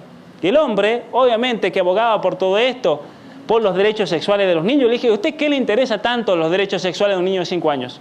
¿Por qué le interesa tanto? ¿Por qué está obsesionado con eso? ¿No? ¿Por qué? Porque obviamente que estos movimientos están haciendo un trabajo de normalización y legitimación de la pedofilia, pero ellos se encuentran con un peligro gigantesco y un obstáculo gigantesco que son los papás. Porque es la familia el muro de contención y protección. Son los padres, el amor de los padres, la relación. Por eso ellos siempre buscan en su mente perversa a niños que estén vulnerables, a niños con problemas afectivos, con problemas en la casa, pues son esos los niños que abusan. Y el nivel de abuso en esta relación es gigantesco. Es gigantesco. Por más que después lo quieran ocultar, ¿no? Las relaciones de abuso se dan en relaciones del mismo sexo, es un hecho, ¿sí? También es verdad que hay perversos, porque siempre dicen, no, pero también hay hombres que violan niñas. Sí, es verdad también eso, que es un mal gigantesco. Pero esto es un hecho, que están abogando por este tipo de cosas, ¿no? Las relaciones con niños incluirían tanto sexo genital como el niño sea capaz de recibir. O sea, más clarito imposible, ¿no? Probablemente considerablemente más de lo que ahora creemos, porque el sexo genital ya no sería el foco central de la relación, pues la falta de orgasmo en el niño no representaría un problema grave. El tabú de las relaciones adulto-niño y homosexuales desaparecerían. Entonces es un tabú. ¿Ven que nos dicen? No, es un tabú contra las diversidades sexuales. Cuando ustedes escuchen la palabra diversidad sexual, es la palabra código que usan para esto. Porque diversidad sexual significa prácticas sexuales que no son naturales, heterosexuales. Y aquí tenemos un ejemplo claro de eso. Entonces es un problema gigantesco, es un problema gigante realmente. Muy bien, y con esto voy terminando. Entrenamiento inclusivo en identidades LGBTTTIQQAPP. Ahí está. Hasta los LGBT se sorprendieron con eso. Esto es de la Asociación de Educadores de Ontario, la provincia de Ontario en Canadá. Pero pongo ese ejemplo porque es lo que quieren imponer en todos nuestros países. Básicamente, este folleto es sobre un entrenamiento inclusivo para todos los educadores de la provincia de Ontario, con un objetivo concreto. Ahí dice en letra chica, más de la mitad del público en el mundo es secretamente LGBT, pero tiene miedo de decirlo. Entonces, la función de la educación no va a ser enseñar a leer, a escribir, a pensar, es enseñarle a descubrir su identidad de género y orientación sexual. Entonces, el trabajo de una maestra es ayudar al niño a ver si es lesbiana, gay, género queer, bisexual, demisexual, transgénero, transexual, dos espíritus, intersexual, queer, el que se cuestiona, asexual, aliado, pansexual y poliamoroso. O sea, el dos espíritus es aquella persona, eso se lo inventaron en Canadá, aquella persona que siente esa tensión interna que no sabe si es una cosa u otra, entonces dos espíritus. ¿Sí?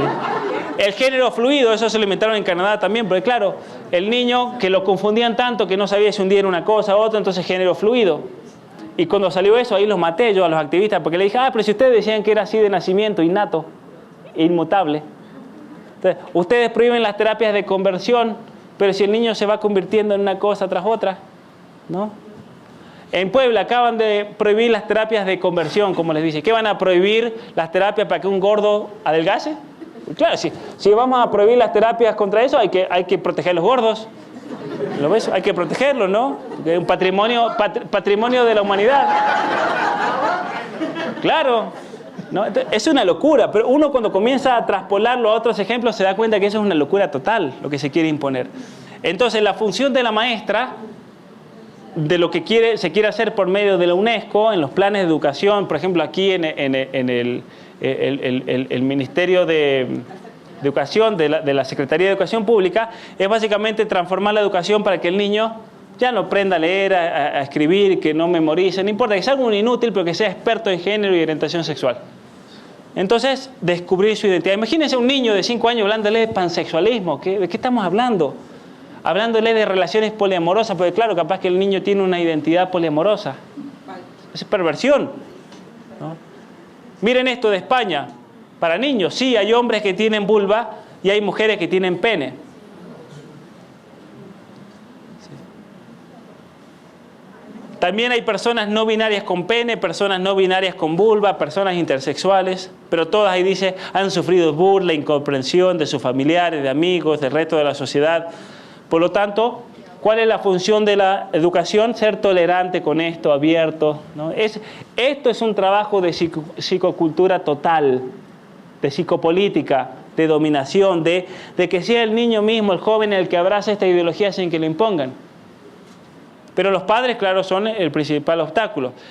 este libro, no puse las imágenes porque están muy fuertes, demasiado. Esto es pornografía total, infantil, perversiones sexuales, ejemplificadas en caricaturas, en un libro que se llama Género Queer. Acaba de ser traducido al español y cuidado porque lo van a querer meter en todas las escuelas del continente americano.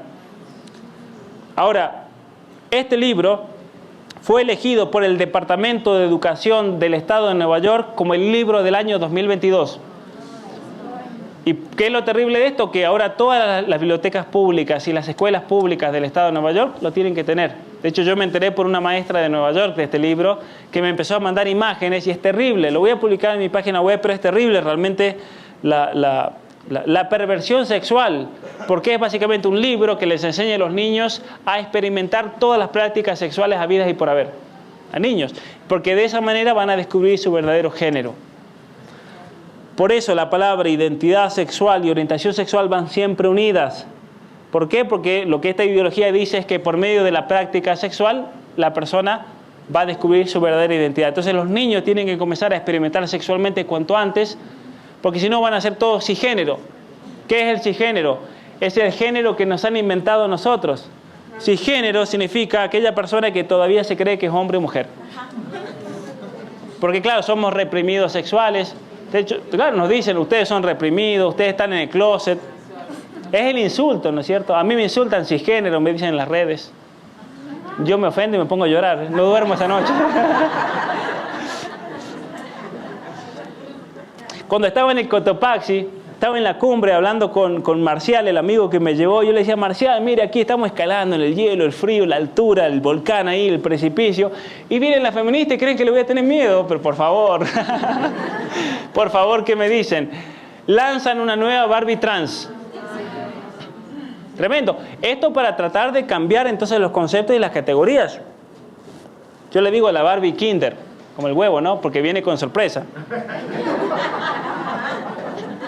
En homenaje a la Laverne Cox, transexual que se identifica como mujer y que además de la actuación es activista del colectivo LGBT. Entonces le van a hecho una propaganda gigantesca para que los niños tengan la Barbie trans, porque claro, el que no tiene la Barbie trans es un transfóbico, homofóbico, intolerante. Es increíble, ¿no? Cómo va penetrando en los niños. En el año 2020 salió una muñeca que yo no recuerdo el nombre, pero es una que tiene ojos grandes y pestañas así. Pero una edición de esa muñeca, de ese bebé para niñas chiquitas, salió con pene. Era una nena, pero con pene. Entonces yo puse la información en Instagram y me comenzaron a llegar mensajes de mamás de México, de Estados Unidos, que fueron a revisarle, le bajaron el pañal a la muñeca y tenía genitales masculinos. Las mamás ni sabían, ni se habían dado cuenta que le habían comprado a sus niñas una muñeca con pene. ¿No? Increíble. ¿Se enteraron, no? El japonés que hace una semana se convirtió en perro. Y hoy está en las redes sociales, la estrella de las redes sociales. Pero claro, esto es todo un trabajo de manipulación. El tipo se hizo operar, se puso estas patas, una compañía cinematográfica le hizo el pelo, es un coli, uno lo ve y parece un perro, ¿no? Pero es un hombre. Y tiene un canal de YouTube donde él va contando su vida de perro, va mostrando con láminas el día a día. Y un montón de gente lo está siguiendo, porque hoy lo que importa no es el ser, que el ser de esta persona es un trastornado, sino que es la exposición. Entonces, y este es el problema, que los niños se fijan, a ver cuántos me gusta tiene, cuántas visualizaciones, 10 millones, listo, importantísimo entonces. Ese es el problema. Eso es lo grave de esto. Y por eso también las redes sociales, a uno que va en contra de esto, lo viven siempre censurando de una manera solapada. ¿De qué manera? Por ejemplo, yo estoy seguro de que tengo más de 87.000 seguidores. Es imposible, porque yo he visto más gente en persona, en conferencia, que los seguidores que tengo en las redes sociales. Yo vengo a México, hay lugares donde han habido 2.500 personas. En Mexicali hubieron 10.000 personas. No puede ser que tenga más seguidores hoy en la era digital, así por relaciones interpersonales. Y mucha gente me dice, Pablo, cada vez que entro a YouTube me tengo que suscribir nuevamente. O los videos, por ejemplo, comienzan a subir y dejan de mostrar más de tantas visualizaciones. Se traba en 10.000 de repente. No, pero la gente lo sigue viendo igual. Lo que pasa es que no lo muestra. Porque claro, los jóvenes hoy en día se manejan por esos criterios, la exposición. Entonces no tenemos que lograr que estas personas tengan exposición, porque si no los jóvenes le van a prestar atención. ¿Se entiende cómo es la dinámica hoy en día? Es tremendo. Así que Muy bien, con esto voy a terminar, si no Yolanda me va a sacar a los palos. Pero quiero agradecerles enormemente a todos ustedes por haber estado presentes. Yo quería compartir este tema que me parece crucial, porque a partir de este tema, y esto es lo que yo quiero que se lleven a su hogar, tenemos que todos nosotros comenzar a rediseñar muchas veces nuestra vida, el modo como nos relacionamos, el modo como usamos las redes sociales, el modo como educamos a nuestros hijos, cuánto dejamos entrar a la televisión, a Netflix, a las redes sociales en nuestras casas, porque son instrumentos de manipulación y tenemos que estar conscientes. Y como dice ese gran amigo Miklos, con quien vamos a estar haciendo una gira en septiembre, con Agustín Laje también y Nicolás Márquez, que vamos a estar aquí, ¿no es cierto?, en la Ciudad de México. ¿Sí?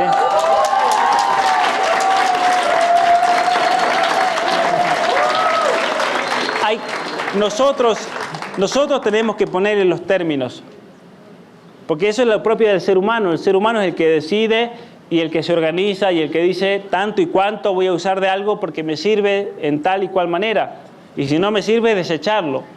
Entonces, eso es lo que tenemos que ser conscientes y invitarlos a cada uno de ustedes que desde su lugar, desde su trabajo, desde su profesión, desde lo más importante, situación como papás o como mamás, se involucren de lleno en esta batalla cultural que tiene que ver mucho por lo que pasa por la cabeza y por lo que pasa por el corazón de cada uno de nosotros. Ahí está la batalla, de enseñarle a sus hijos a amar, enseñarle a sus hijos a que sean libres, que aprendan a pensar y que sean hombres y mujeres de bien. Muchas gracias.